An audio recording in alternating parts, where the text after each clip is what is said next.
Bonsoir à toutes et à tous et bienvenue sur cette chaîne où les légendes ne sont jamais tout à fait ce qu'elles semblent être. Ici, derrière les applaudissements et les projecteurs, nous explorons les zones d'ombre, les blessures secrètes et les vérités que l'on préfère taire. Aujourd'hui, préparez-vous à plonger dans une histoire qui dérange, qui fascine et qui ne laisse personne indemne. Car il ne s'agit pas simplement de raconter la vie d'un artiste, il s'agit de comprendre comment un homme célébré comme un génie a pu mourir avec au fond du cœur une rancune si profonde qu'elle a défié jusqu'à ses propres mots. Cet homme, c'est Léo Ferré. À première vue, tout semble paradoxal. Comment celui qui a écrit des textes bouleversants sur le temps, l'oubli et le pardon, a-t-il pu lui-même rester prisonnier d'une colère intacte jusqu'à son dernier souffle? Cette question, longtemps ignorée, ouvre la porte à une vérité bien plus sombre, une vérité enfouie loin des scènes parisiennes, dans l'intimité d'un drame presque insoutenable. À la fin de sa vie, retiré sous le ciel toscan, Ferré n'était plus seulement une icône, il était un homme fatigué, marqué par une tristesse que même le succès n'avait jamais su apaiser.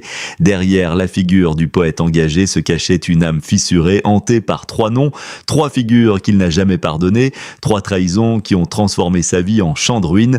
Mais pour comprendre l'ampleur de cette fracture, il faut remonter bien avant la gloire, bien avant les salles combles et les ovations. Il faut revenir à l'enfant qu'il était, un enfant arraché trop tôt à la douceur familiale, enfermé dans un pensionnat religieux en Italie, un lieu qu'il décrivait lui-même comme une cage. Là-bas, dans le silence imposé et la discipline rigide, le jeune Léo apprend une chose essentielle, la solitude, une solitude glaciale, presque violente, qui va s'ancrer en lui comme une vérité définitive. Ce n'est pas seulement un souvenir d'enfance, c'est une blessure fondatrice, car dans cet univers fermé, surveillé jusque dans ses rêves, il développe une méfiance profonde envers toute forme d'autorité, et plus largement envers les êtres humains eux-mêmes. Ce rejet deviendra plus tard le socle de son identité artistique, un refus radical des normes, une quête absolue de liberté. Lorsque Ferré arrive à Paris après la guerre, il ne cherche pas à séduire, il cherche à secouer. Dans les caves enfumées de Saint-Germain-des-Prés, sa voix ne charme pas, elle dérange, elle provoque, elle brûle. Il ne chante pas, il déclame, il ressuscite les poètes maudits comme Baudelaire ou Rimbaud, les transforme en cris modernes. Le public est captivé, la France d'après-guerre, en quête de sens, voit en lui un prophète, son succès devient fulgurant, mais déjà une contradiction s'installe. Plus il est acclamé, plus il se sent étranger à ce monde qu'il fascine. C'est à ce moment-là qu'entre en scène une figure clé de son destin, Madeleine, muse, compagne, gestionnaire.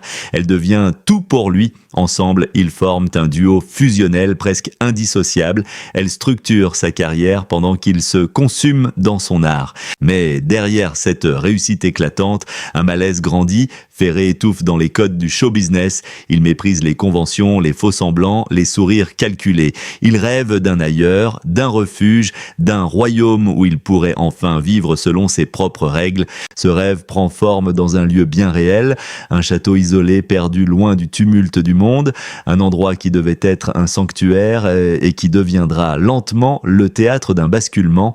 Car ce château n'est pas une simple résidence, c'est une rupture. Ferré y recrée un univers à part, presque irréel, où les animaux occupent une place centrale. Des dizaines de chiens, des chats, des moutons et même un ours. Mais au cœur de cet étrange microcosme, une présence domine tout, une présence qui va bouleverser son existence. Elle s'appelle Pépé. Ce n'est pas une métaphore, Pépé est une chimpanzé, mais pour Ferré, elle est bien plus que cela. Elle devient une figure centrale, presque sacrée, une fille, une confidente, une incarnation de l'innocence absolue. Dans un monde où il ne fait plus confiance aux humains, il projette sur elle un amour total, sans réserve.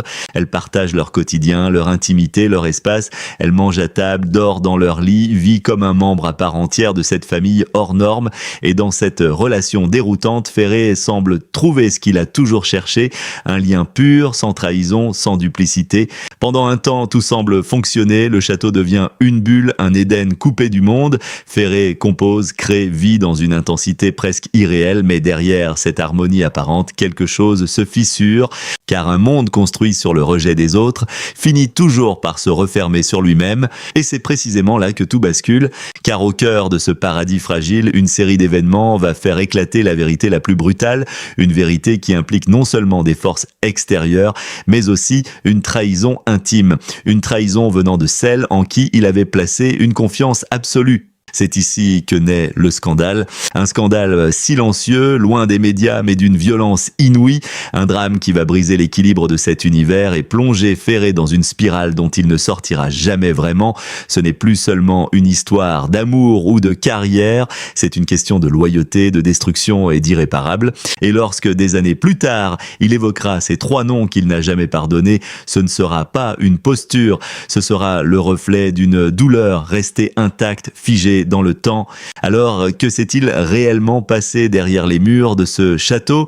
Qui sont ces 3 figures maudites? Et surtout, comment un homme qui chantait le pardon a-t-il pu mourir sans jamais y parvenir lui-même? La réponse est bien plus troublante que vous ne l'imaginez. Dans l'histoire tourmentée de Léo Ferré, il existe une zone d'ombre que peu osent regarder en face, une fracture intime, presque indicible, où l'amour absolu s'est lentement transformé en tragédie, car derrière l'image du poète révolté, adulé par les foules, se cache un homme aveuglé par une passion hors norme, une passion si totale qu'elle en est devenue dangereuse. Cathy. Au cœur de ce drame, il y a Pépé, non pas un simple animal, mais une présence, une obsession, une incarnation vivante d'un idéal d'amour pur.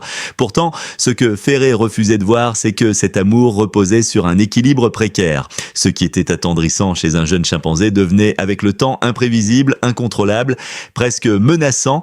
Le château de Pêcherel, autrefois refuge idyllique, se métamorphosait lentement en une cage dorée coupée du monde, saturée de tensions silencieuses. Et dans cette atmosphère étouffante, une autre figure s'efface peu à peu, Madeleine, compagne fidèle au départ.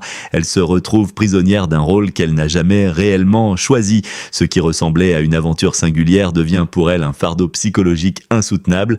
Là où Ferré voyait de la poésie, elle voyait le danger grandir jour après jour. Puis vient le printemps 1968.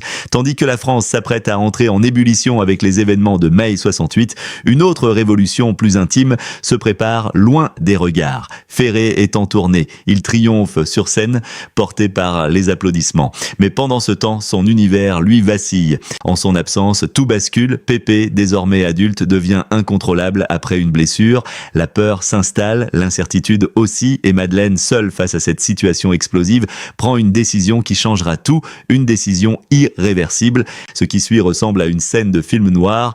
Un coup de feu déchire le silence de la campagne, puis un second. En quelques instants, tout est terminé, Pépé n'est plus, et avec elle, une partie de l'âme du château disparaît. D'autres animaux subissent le même sort, comme si l'on cherchait à effacer toute trace de cette vie sauvage jugée désormais insoutenable. Lorsque Ferré rentre, rien ne le prépare à ce qu'il va découvrir: le silence, l'absence, l'incompréhension, puis la vérité, brutale, inacceptable.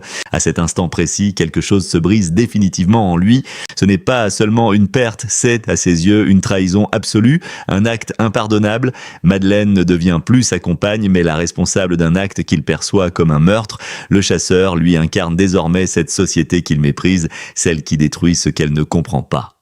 Dès lors, Ferré bascule, il quitte tout, le château, le passé, l'illusion, mais il emporte avec lui une colère froide, une douleur impossible à apaiser, et comme souvent chez les artistes, cette souffrance va se transformer en création. C'est ainsi que naît, avec le temps, pour le public, il s'agit d'une mélodie mélancolique sur l'usure des sentiments, mais en réalité, cette chanson est bien plus que cela. C'est une lettre de rupture, une condamnation. Chaque mot, chaque silence porte la trace d'une blessure profonde. Ferré ne chante pas seulement la fin de l'amour, il en signe l'acte de décès. Avec les années, l'homme se transforme. Exilé en Italie, il devient une figure presque mythologique, un patriarche solitaire marqué par ses combats. Il ne cherche plus à plaire, il accuse, il dénonce, il nomme ses ennemis. Parmi eux, 3 figures émergent. D'abord la trahison intime, ensuite l'industrie musicale qu'il accuse de broyer les artistes au profit du commerce, visant notamment Eddie Barclay. Enfin, cette figure anonyme qu'il méprise profondément, le bourgeois, le conformiste, celui qui détruit la différence par peur. Sur scène, Ferré ne se contente plus de chanter, il fulmine, il provoque, il refuse les honneurs, rejette les compromis et transforme chaque performance en acte de résistance. Jusqu'à sa mort en 1990, 1993, il restera fidèle à cette ligne, aucun pardon, aucune réconciliation. Mais au-delà du scandale, au-delà de la douleur, une question demeure. L'histoire de Léo Ferré n'est pas seulement celle d'un artiste brisé, c'est celle d'un homme qui a refusé de trahir ce qu'il considérait comme essentiel, même au prix de la solitude, même au prix de la colère. Car au fond, son combat dépasse largement sa propre histoire. Il nous interroge, nous dérange, nous met face à nos propres contradictions. Jusqu'où sommes-nous prêts à aller pour défendre ce que nous aimons ? Et surtout, avons-nous réellement le courage de rester fidèles à nous-mêmes dans un monde qui exige sans cesse des concessions ? Ferré, lui, avait choisi, et ce choix radical continue de résonner aujourd'hui comme un avertissement ou peut-être comme un appel.